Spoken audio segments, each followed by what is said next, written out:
The ongoing trade war between the United States of America and the People's Republic of China has received wide global coverage. In an interview with the local and international media, the ZANU PF Secretary for Information and Publicity, Ambassador S.K. Moyo, gave the party's position. I'm speaking here on behalf of the party, the ruling party. And we believe very strongly, like you do yourself in China, that government is a product of the party. And therefore, government derives its total authority from the party in terms of policies. And government, we expect, has got a role to implement those policies which derive from the party. And they derive from the party in the sense that you cannot be in government unless you win an election. And we are in government because we won an election. And we've always won previous ones as well. And therefore, it must be very clear that when we speak from here, we're speaking with the authority of the people. Because it is the people who voted us into power. And therefore, we must respond to their aspirations and to their needs in line with the manifesto which we put to them during our campaigns for elections. And it is that manifesto which gives us power and authority to implement the aspirations and the wishes of the people. And therefore, the party is supreme. And we want to be very clear that there is no conflict between the party and government. We work as a family. We work as one. And we therefore have no contradictions of any nature in terms of our service to the people, because we are all servants of the people. Over to you. Yeah, my name is Jinya. I'm with China Radio International. I'm based in Harare, and this interview is mainly about the trade war between China and the United States. But I'm also glad that you can also share more ideas about the China-Zimbabwean relations during my questions. Yeah. So I will just go through the questions. You can. The first one is, generally speaking, how do you evaluate the ongoing trade war between China and the US? Well, let me say, it is no longer a secret that the People's Republic of China has achieved technological breakthrough by means of innovation and diligence, and not by crooked means of any kind. And the United States so far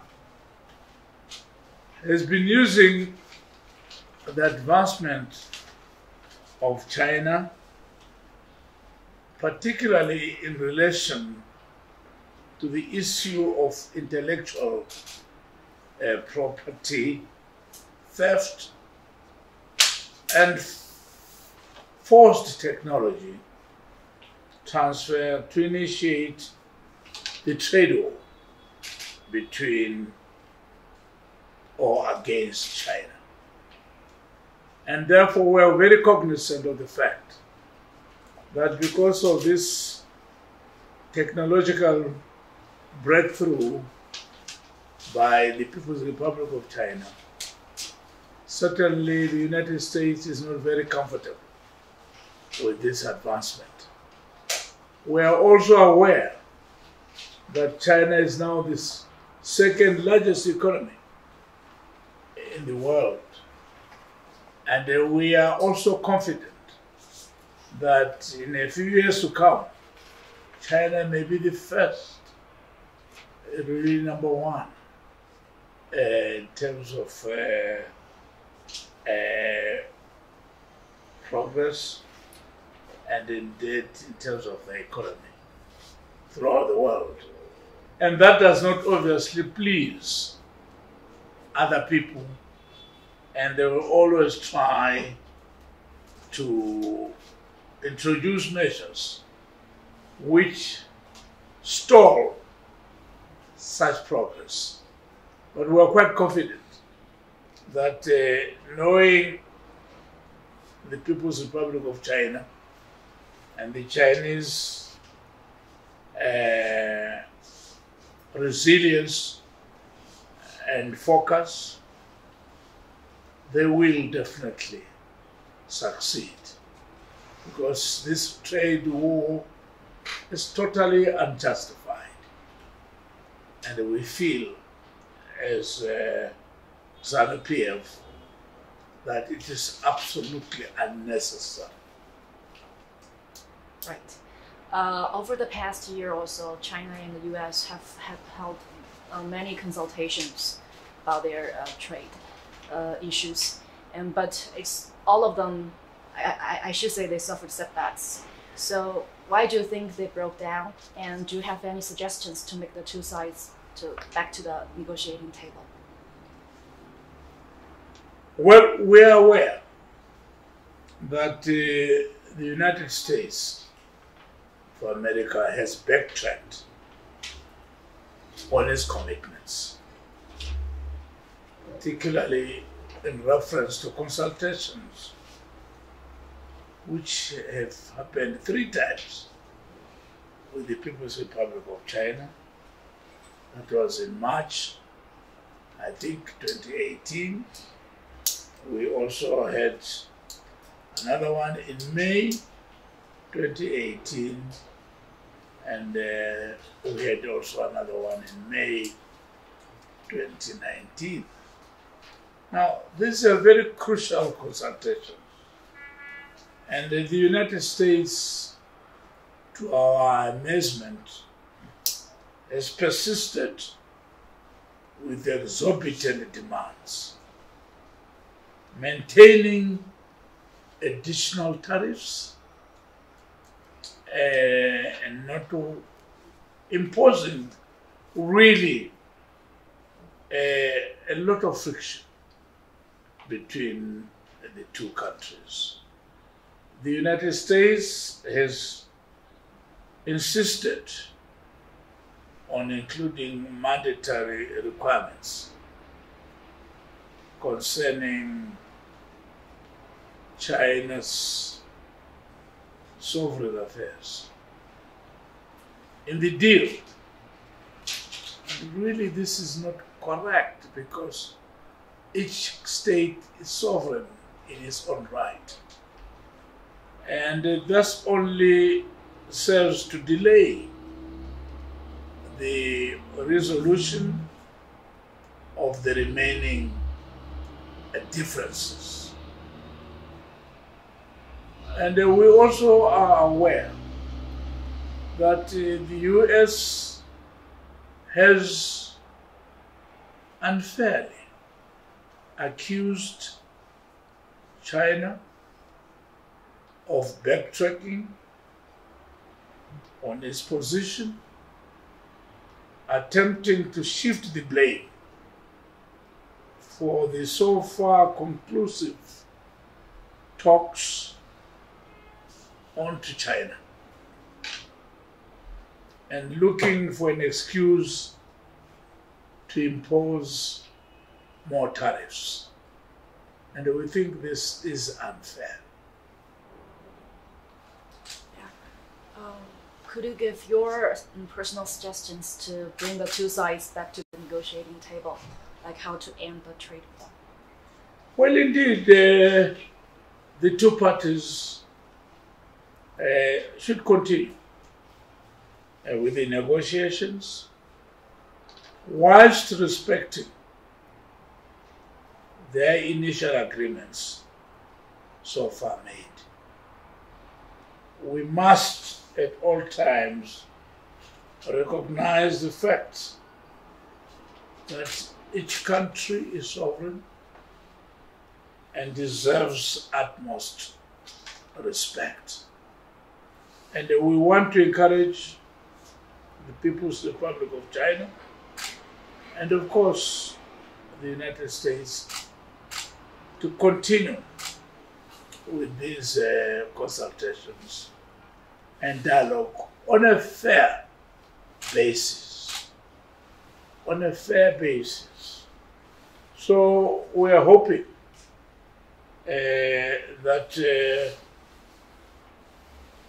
very soon we shall see some positive outcome, which can only benefit not only the United States and the People's Republic of China, but can benefit the entire world.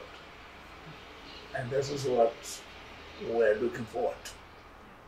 So what influences do you think this ongoing trade war is bringing to the rest of the world, including African countries like Zimbabwe? Well, there's no doubt that all of us are affected, one or the other. And we will always be affected unless an agreement is reached. Particularly in the fact that we are caught between the two economic giants. They always say that when two elephants fight, it's the grass that suffers. And we hope that this can be avoided by working on this economic and trade consultations between the two countries, based, of course, on the principle of mutual respect, equality of mutual benefit, to achieve positive results. And the entire world shall benefit from this approach. How do you evaluate the overall performance of the Chinese economy, like its resilience, like you talked? Do you think China can survive this trade war? There's no doubt about that. China is a giant, but they are not boisterous. They are not that type of country who go around intimidating the world about the progress they have made. And as you're aware, China has proposed a slew of countermeasures, including 10 to 25, I think, % extra duty on 60 billion worth of goods starting this month. It has been done in a manner, or their thinking reflects a manner of great responsibility, because China is aware that this trade war between the two countries is certainly spilling into the developing world. And Zimbabwe is no exception. And if it continues, that will be a double impact, since already Zimbabwe is groaning and suffering from economic sanctions imposed by the European Union and the Western world, including the US itself. So China is very cognizant of these repercussions, and we believe that China should continue to maintain its stance of her determination not to back down on major issues of principle until the United States gives up on her illusions of using extreme pressure. We have nothing against the United States ourselves. We have said we believe in the equality of the sovereignty of nations. And we continue to engage in terms of our relations and re-engage with other countries as well. But sometimes we wonder why the rebuffment. And when you are offering a friendly hand and somebody responds by biting that hand, then you wonder why it has happened to the goodness of humanity. And we have learned a lot from the People's Republic of China. And as I've said, this great man here and the continued exemplary leadership of Xi Jinping really gives us a lot of encouragement to proceed with hope that this misunderstanding shall be concluded amicably on a win-win basis. Okay. So my message as a party, as ZANU PF, is that the United States and the People's Republic of China should continue to negotiate trade again on a win-win basis. No threats should ever be used as a yardstick. Because once you do that, you must anticipate some response which may not be in your interest either. So we want to wish the negotiators from the two countries and the present circumstances to take cognizance of what I've said and to try to ensure that we move forward and leave this world better than we found it. And this position, I can tell you, is not just by ZANU PF, it's a position also taken by our former sister liberation movements in the region, in terms of SADC, and I believe in terms of the AU, and all progressive mankind, including those who we share and the same destiny in the United Nations and other bodies. So that's where we stand.